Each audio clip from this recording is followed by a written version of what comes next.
Gas C programs तो काफी लोग बनाते हैं, लेकिन आज इस वीडियो को जो भी पूरा देखेगा वो अपने सी प्रोग्राम को नजदीक से अच्छे से समझ पाएगा and as a result logic को अच्छी तरह से बना पाएगा। इस वीडियो को मिस मत करना।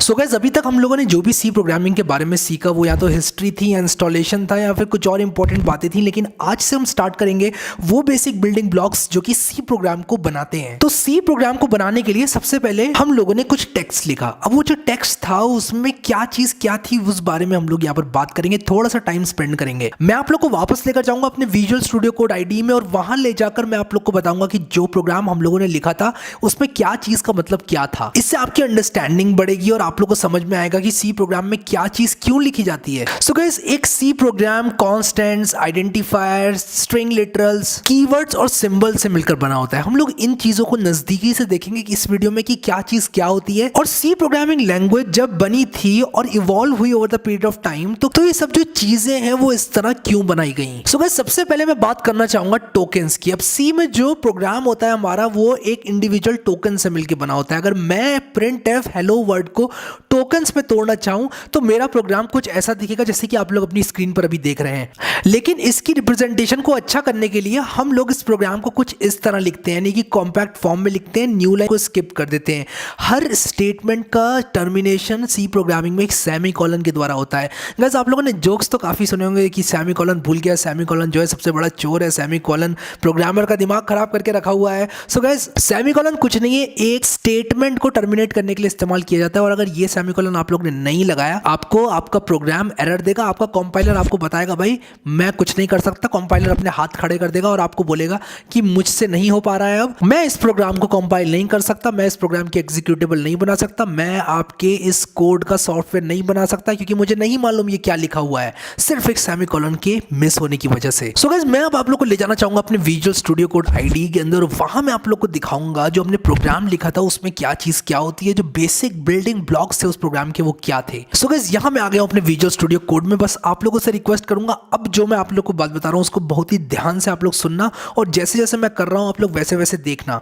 एक बात और आप लोगों से मैं पूछना चाहूंगा कि क्या आप लोग को इस कोर्स के बाद 1 पेजर पीडीएफ यानी कि 1 पेज की पीडीएफ चाहिए समरी के तौर पे, या फिर क्या आप चाहते हैं कि मैं आप लोग को नोट सप्लाई करना स्टार्ट कर दूं इन वीडियोस के साथ? मुझे कमेंट सेक्शन में जरूर बताना। और अगर आप लोगों ने कहा कि हाँ हमें चाहिए नोट्स, हाँ हमें चाहिए 1 पेजर पीडीएफ इस कोर्स के बाद, तो जरूर मैं आप लोगों के लिए लेकर आऊंगा। इसलिए मुझे कमेंट सेक्शन में जरूर बता देना चाहिए कि नहीं चाहिए, सब लोग जरूर बताना, नहीं चाहिए तब भी बताना और चाहिए तब भी बताना। आगे बढ़ते हैं। जैसे कि आप लोग देख रहे हैं मैं यहाँ विजुअल स्टूडियो कोड के अंदर हूँ। यहाँ पर मैं अपना वो पुराना प्रोग्राम खोल लूंगा जो कि मैंने खोला हुआ था। आप लोग यहाँ पे देख सकते हैं जैसे कि मेरी स्क्रीन पर ये बेसिक स्ट्रक्चर मैंने पिछले वीडियो में समझाया था सी प्रोग्राम का। अब हम लोग देखेंगे इसके बिल्डिंग ब्लॉक्स यानी कि जो टुकड़े हैं, जैसे कि इंट क्या है, इसके बाद ये जो कर्ली ब्रेस है वो क्या है, मेन तो मैंने आप लोगों को बताया ही था, लेकिन ये जो मेन शब्द है वो क्या है, उसको क्या कहते हैं, वो सब चीजें मैं आप लोग को बताऊंगा इस वीडियो में। गाइस, एक सी प्रोग्राम टोकन्स की मदद से बना होता है। जब मैं टोकन्स की बात करता हूं तो उसका मतलब होता है सी प्रोग्राम को बनाने वाले वो टुकड़े जो कि सी प्रोग्राम को बना रहे हैं, उसके बेसिक बिल्डिंग ब्लॉक्स।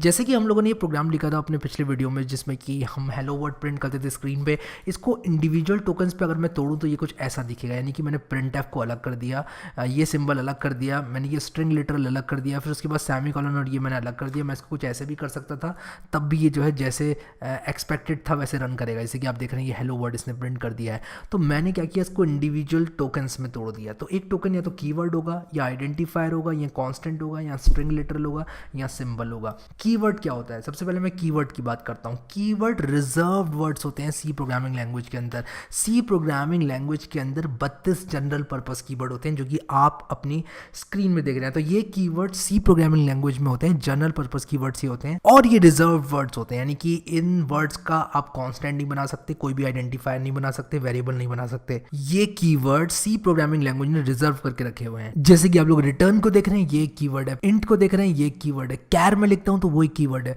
तो ये जो रिजर्व वर्ड्स हैं वो आप लोग नहीं कर सकते इस्तेमाल अपनी प्रोग्रामिंग लैंग्वेज में किसी भी आइडेंटिफायर को बनाने में, किसी भी कांस्टेंट या वेरिएबल का नाम बनाने में। इसी के साथ अब बात करते हैं कि आइडेंटिफायर्स क्या होते हैं। देखो, आइडेंटिफायर्स हमारे किसी भी वेरिएबल का नाम हो सकता है, किसी भी फंक्शन का नाम नाम हो सकता है जिससे कि हम उसको आइडेंटिफाई कर सकें। That's it. आइडेंटिफायर की जो थ्योरी है इसके लिए मैं अलग से एक वीडियो नहीं बनाना चाहता था, सिंपल सी चीज़ है। देखो कोई भी नाम जो कि आप किसी वेरिएबल या फंक्शन को देना चाहते हो, जैसे कि आपकी मम्मी आपको रोहन, शुभम या फिर विक्रांत जो भी आपका नाम है उससे पुकारती हैं, उसी तरह हम लोग अपने फंक्शन को, वेरिएबल को और भी हम जो एंटिटीज बनाएंगे जैसे कॉन्स्टेंट्स वगैरह, उसको हम पुकारते हैं आइडेंटिफायर से।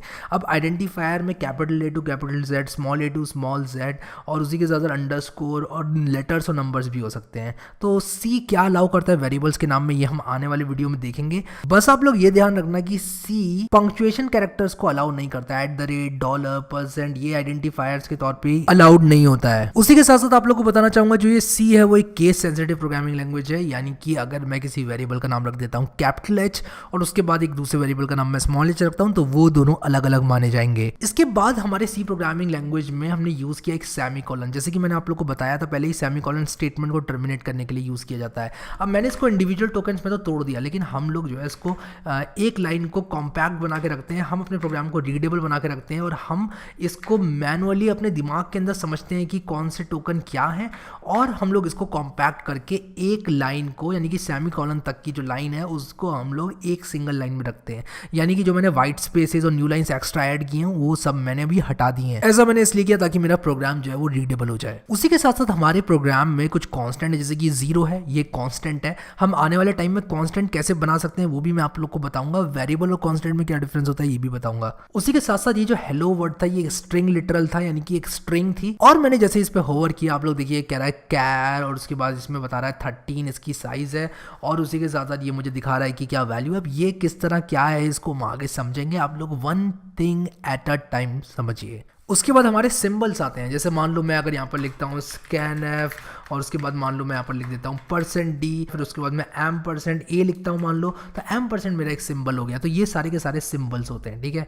तो हमारा प्रोग्राम बना होता है keyword, identifier, constant, string, literal और सिंबल से मिलकर। आप लोग इसको कहीं नोट डाउन भी कर सकते हैं, keyword, identifier, constant, string, literal और सिंबल। उसी के साथ साथ अगर आप लोग नोट डाउन करना चाहते हैं सी के 32 जनरल पर्पस रिजर्व्ड कीवर्ड्स को, तो भी वो मैं आप लोग के लिए अभी स्क्रीन पर लेकर आ गया हूँ। आप लोग इसको कहीं पर लिख सकते हैं, लेकिन आप लोग को इन सबको याद रखने की ज़रूरत नहीं है। आप लोग इनको वापस आके रेफर कर सकते हैं, लेकिन आप लोग को पता होना चाहिए कि कौन कौन से वो कीवर्ड्स हैं जो कि सी प्रोग्रामिंग में रिजर्व्ड हैं। अपने पिछले प्रोग्राम में मैंने कुछ टेम्पररी फाइल्स बनाई थी जो कि मैंने आप लोग को ये दिखाने के लिए बनाई थी कि सी प्रोग्राम कैसे काम करता है। मैं उन सबको भी यहाँ पर डिलीट कर देता हूँ क्योंकि मैं वो सब नहीं रखना चाहता यहाँ पर। उसी के साथ साथ मैं EXE भी डिलीट कर देता हूँ अपनी। वापस से हम प्रोग्राम को कंपाइल करके और उसको रन कर लेंगे। एक और चीज़ जो यहाँ पे बताना चाहूँगा वो ये है कि आप लोग अपने प्रोग्राम में व्हाइट स्पेसेस कितनी भी डाल सकते हैं। जैसे मान लो मैं यहाँ पर कुछ व्हाइट स्पेस डाल देता हूँ अपने टोकन्स के बीच में, तो कोई फर्क नहीं पड़ेगा, मेरा प्रोग्राम सक्सेसफुली कंपाइल हो जाएगा। उसी के साथ अगर मैं यहाँ पे 10 स्पेस डाल दूँ और यहाँ पर भी मान लो मैं कुछ 10 स्पेस डाल दूँ और उसके बाद इसको रन करूँ तो ये सक्सेसफुली कंपाइल हो जाएगा और एग्जीक्यूट भी हो जाएगा। तो जैसे कि आप लोग यहाँ पे देख सकते हैं कि मैंने इसको कंपाइल और एग्जीक्यूट कर दिया। एक विजुअल स्टूडियो कोड का फीचर आप लोग को बताता हूँ। मान लो मैं main.c और add.c दोनों साइड बाय साइड खोलना चाहता हूँ, तो आप लोग ये जो बटन है इसको, जो हमारा ये स्प्लिट एडिटर वाला बटन है, इसको आप यूज़ कर सकते हैं और इससे आपकी स्क्रीन जो है 2 में स्प्लिट हो जाएगी। तो ये आपका इंडिपेंडेंटली चलेगा, इसको आप जूम इन जूम आउट कर सकते हैं आराम से, और ये आपका इंडिपेंडेंटली चलेगा यहाँ पर। और आप जो है इन दोनों के कोड को डीबग कर सकते हैं, देख सकते हैं कि क्या चीज़ कहाँ थी मेरे किस कोड में। तो आप लोग यहाँ पर जो है मल्टीपल एडिटर्स खोल सकते हैं एक ही विंडो में। तभी मैं कहता हूँ यार कि एक आईडी का इस्तेमाल करना चाहिए। एक आईडी जो है बहुत ही काम की चीज़ होती है। अभी मैं अपने प्रोग्राम को नॉर्मल स्टेट में ले आऊँगा। एक चीज़ मेंशन करना चाहता हूँ कि कम से कम एक वाइट स्पेस कैरेक्टर होना चाहिए टोकन्स के बीच में। जैसे अगर मैं यहाँ पर रिटर्न 0 ऐसे लिख दूँ तो हमारा जो प्रोग्राम है वो समझ नहीं पाएगा, ये रिटर्न अलग है और 0 अलग है, इसलिए वो एरर थ्रो करेगा। मैं आप लोग को दिखाता हूँ, देखो इसने एरर थ्रो कर दिया। तो कम से कम एक वाइट स्पेस कैरेक्टर होना चाहिए रिटर्न और उसके बाद जो वैल्यू रिटर्न हो रही है उसके बीच में, ताकि हमारा प्रोग्राम कम से कम ये तो आइडेंटिफाई कर पाए कि ये रिटर्न 0 एक है या फिर रिटर्न और रिटर्न 0 अलग अलग है। तो ये सारी चीज़ें आप लोग को प्रैक्टिस करते करते और अच्छे से समझ में आ जाएंगी। लेकिन मैं आशा करता हूँ कि अभी जो बेसिक आइडिया है और ये जो हमारा बेसिक बिल्डिंग ब्लॉक्स होते हैं सी प्रोग्राम के, वो आप लोग अभी समझ गए होंगे। आने वाले वीडियोस बहुत ज़्यादा इंपॉर्टेंट होने वाले हैं। वहाँ पर मैं वेरिएबल्स और कॉन्स्टेंट्स के बारे में बताऊंगा और डेटा टाइप्स के बारे में बताऊंगा। वहाँ से मेन सी स्टार्ट होने वाली है, तो इसलिए कहूँगा मिस मत करना आने वाले वीडियोज़। इसलिए आप अभी के अभी इस प्लेलिस्ट को सेव करके रख लीजिए, कहीं पर बुकमार्क कर लीजिए या फिर सब्सक्राइब कर लीजिए चैनल को। जैसे भी आप रखना चाहते हैं इसको संभाल के आप रख लीजिए ताकि ये कोर्स घूमे ना। डिस्क्रिप्शन में मैंने कोर्स का लिंक दिया हुआ है पूरा, वहाँ से आप लोग इस कोर्स को उठा सकते हैं। सो गाइस आशा ये करता हूँ कि आप लोग को समझ में आ गया इस वीडियो में सब कुछ, और आप लोग को मजा आ रहा होगा इस सी ट्यूटोरियल्स के कोर्स में। मुझे नीचे कमेंट में जरूर बता देना कि कैसा लगा आप लोग को ये वीडियो। उसी के साथ साथ अगर फ्यूचर में मैं आप लोगों के लिए नोट्स या 1 पेजर पीडीएफ लेकर आऊंगा तो आप लोग को मैं तभी दे पाऊंगा अगर आप लोगों ने नीचे सब्सक्राइब करके बेल आइकन को हिट किया हुआ है, क्योंकि अगर आप लोगों ने सब्सक्राइब करके बेल आइकन को हिट नहीं किया हुआ है तो मैं आप तक कैसे पहुंच पाऊंगा मेरे नोट्स और जो 1 पेजर पीडीएफ में बनाऊंगा उसके लिए मैं जरूर एक वीडियो निकालूंगा और उसकी नोटिफिकेशन आप लोग को नहीं आ पाएगी। इसीलिए आप लोग 1 पेजर पीडीएफ और मेरे नोट्स को मिस कर देंगे, इसलिए सब्सक्राइब करके बेल आइकन को जरूर से दबा लेना, ये आप लोग के लिए इंपॉर्टेंट है। गाइस अगर आप लोग को ये वीडियो पसंद आया और आप लोग चाहते हैं कि मैं इस तरह की और क्वालिटी वीडियोस बनाऊं तो नीचे आप लोग शेयर बटन दबा के इस वीडियो को अपने दोस्तों तक पहुंचाइए, क्योंकि यही एक तरीका है जिससे ये वीडियोस और लोगों तक पहुंचेंगे और एज अ रिजल्ट मैं और वीडियोस आप लोग के लिए इस तरह के लेकर आ पाऊंगा। फिलहाल के लिए गाइस इस वीडियो में इतना ही। मैं उम्मीद करता हूं कि आप लोगों ने इस वीडियो को एक लाइक तो जरूर से दे दिया होगा। सो मिलते हैं गाइस अपने अगले वीडियो में। अगले वीडियोस जो आने वाले हैं उसमें हम लोग बेसिक पढ़ाई स्टार्ट करेंगे, आप लोग को एक्सरसाइजेस दूंगा, क्विजेस दूंगा, आप लोग के साथ इंटरैक्ट करूंगा और तो और ये कोर्स को बहुत इंटरेस्टिंग में बनाने वाला हूं। इसीलिए मिलता हूं मैं आप लोगों से आने वाले वीडियोस में। बस इस वीडियो को यार थम्स अप जरूर दे देना। So thank you so much guys for watching this video and I will see you next time.